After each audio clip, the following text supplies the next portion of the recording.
ওনার হিস্ট্রিতে যদি দেখা যায় যে ওনার বাপ একটা ব্যবসা করতো, সেই ব্যবসার মধ্যে কিছু সুদ লিঙ্ক ছিল, কিন্তু বিখ্যাত আল্লামা একজন ভারতবর্ষ, যার কিতাব, যার শায়রি না পড়লে আমার মনে হয় কোনো আলেম তার ইলমের মর্যাদা পায় না, ইলমের সুন্দরতা পায় না, খুবসুরতি পায় না।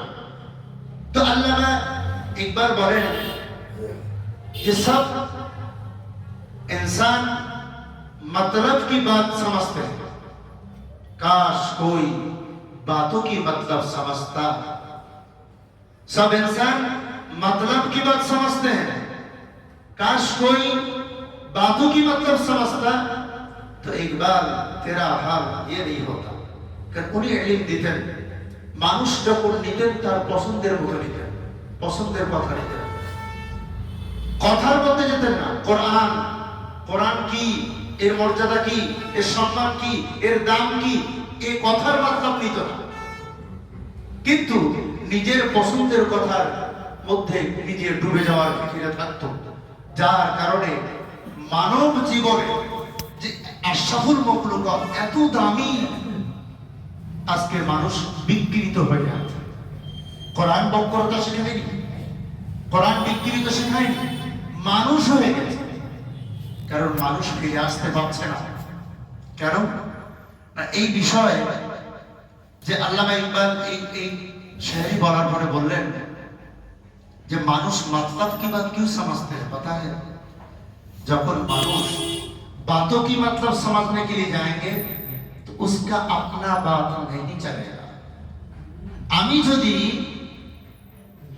কথার मतलब জানতে যাই তো আমার যে পার্সোনাল মত এটা চলবে না, मतलब की बाते যদি যাই সব আমার চলবে। আজকে ইসলাম মানব সমাজে ধ্বংসের যে কারণ, সব বাতোं की मतलब मतलबের মধ্যে আছে, কথার मतलबে কেউ নেই। এক ইসলাম, এক আল্লাহ, এক নবী, এক কোরআন, বিভক্ত হওয়ার তো কোনো কারণ ছিল না।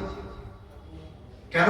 এই সূরাতুল কাহফের প্রথম আয়াতে যেটা বলা হলো কি ওয়াজা, এর মধ্যে কোনো বক্রতা নেই, এটা মানুষ পড়ে না, ক্লিয়ার কিতাব পড়ে না। কিতাব পড়ে কোনটা? মানুষ কিতাব পড়ে কোনটা? আগে যেহেতু ইউনিভার্সিটি বা বড় বড় ইসলামিক বা এডুকেশন এরিয়া ছিল না ভালো, তো মানুষ এত ভালো জানতো না, কিন্তু এখন তো জানে, এখন তো পড়ে, এখন আরবিকের উপরে এমএ করছে, মাস্টার্স করছে, কোরআনের উপরে, তো তারা তো জানবে, তারা তো পড়াশোনা করবে, তারা এই বিষয়ে মানুষকে বলবে।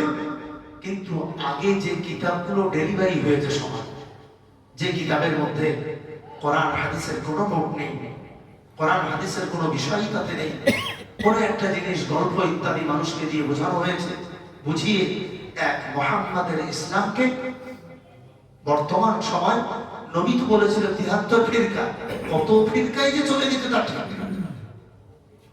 আমরা একটা কথার মাধ্যমে এক জায়গায় বলছিলাম যে আসলে যে বিষয়টা ঠিক না, তো সেই বলি সাহেব ফট করে আমাকে বললেন না, মুসলিম শরীফের একটা হাদিস আছে, উনি শুনেছেন, উনি জানেন না, উনি শুনেছেন, যেহেতু অনেক শুধু হিফজ করে যারা, তারা তো হাদিস পড়ে না, তেমনি শোনা কথা অনেক সময় ইমামতি বললে বলে ফেলে। উনি বললেন না, নবী তো বলেছেন ৭৩ ফিরকা হবে, তো আপনি মানা করছেন। তাই বলে নবী তো বলেছেন হারাম করা হবে, আপনি বলেন আমি হারাম করা হবো। নবী তো বলেছেন খিনজিরের গোশত লোক খাবেন, যেটা শুকর বলা হয়, তা আপনি বলেন আপনি খাবেন, এ তো নবীর কথা, কোরআনের কথা। নবী তো বলেছেন লোক শয়তানের অনুসরণ করে চলবে, এটা নবীর জবানের কথা। আরে নবীর পাক জবানের কথা ঠিক আছে, কিন্তু কথা কি লাইনে কখন বলেছে, কেন বলেছে, এটা বোঝার জন্য বাতও কি মতলব জরুরত, কথা বুঝতে হবে, মতলব বুঝলে হবে না। নবী বলেছেন হারাম খোর হবে মানুষ, তোরা আমাকে বলেনি, পুরোটাই পড়তে হবে। মানুষ হারাম খোর হবে, কিন্তু আমার নবীর মত হারাম খোর হওয়া নয়, হবে সেটা বলেছেন, ওহি বলেছেন, নবী নিজের কাছ থেকে বলেননি। মানুষ হারাম কাজ করবে, মানুষ শিরিক করবে, শিরিক কি যাতাই না? আপনি হারাম করলে তো আল্লাহ মাফ করে দেবেন, শিরিকের গুনাহ তো আল্লাহ কখনোই মাফ করবে না। নবী বলেছেন শিরিক করবে, আমি বললাম নবী বলেছেন আপনি শিরিক শুরু করবেন কালকে থেকে, একটা পাথর এনে আর শুরু করে দেন পুজো মসজিদের ভিতরে নাকি বলেন এই কেন কথা? আমি নবীর সব কথার প্রতি আমল করা জোশ দেখাবো না। নবী যেটা মানা করেছেন তাতে মানার উপরে জোশ দেখাতে হবে। নবী যেটা আমল করতে বলেছেন তার প্রতি আমলের প্রতি জোশ দেখাতে হবে, জোশ দেখাও। হারামের প্রতি হারামের জোশ, হালালের প্রতি হালালের জোশ। নবী বলেছেন ৭৩ ফিরকা হবে, এটা বলেছেন কেন? এটা ওহী ছিল, আল্লাহ বলেছেন, বা নবী সাল্লাল্লাহু আলাইহি ওয়াসাল্লাম কোনো কথা নিজে থেকে বলতেন না, এটা ওহী বায়ান না, ওহী মাত্র। তো এই ওহীর বিষয়ে আল্লাহ রাসূল সাল্লাল্লাহু আলাইহি ওয়াসাল্লাম বলেছেন, মানে আমাকে যেটা নবী বলেছেন যে ৭৩ ফিরকা হবে, একটা ফিরকা জান্নাতে যাবে, তো আমরা যদি এইভাবে মানুষ চলে, বা আগে আমাদের যেগুলো চলেছে এই সূরাতুল কাহফের এই কথার মাধ্যমে দেখা যায় যে বক্রতা মানুষ কেন হয়ে যায়, বিভ্রান্ত কিতাব আদি বিভ্রান্ত কথাবার্তা মানুষ শোনে, শোনার পরে সেই কথার মধ্যে কোনো রকম কোরআন হাদিসের নোট নেই, সে শোনার পরে মনে করলো এটাই সত্য।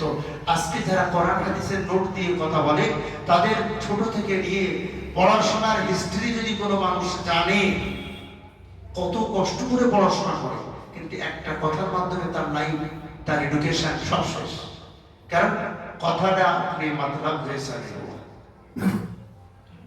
সমস্যা। আমরা যদি বড় বড় যারা শিক্ষক বা আল্লামা তাদের বিষয়গুলো দেখি যে তাদেরকে গাইড কারা করতেন, এই সত্যটা কে শেখাতেন? আমরা এই আল্লামা ইকবালের একটা কথা বলছিলাম, এনার বাপ হচ্ছে সুদের ব্যবসা,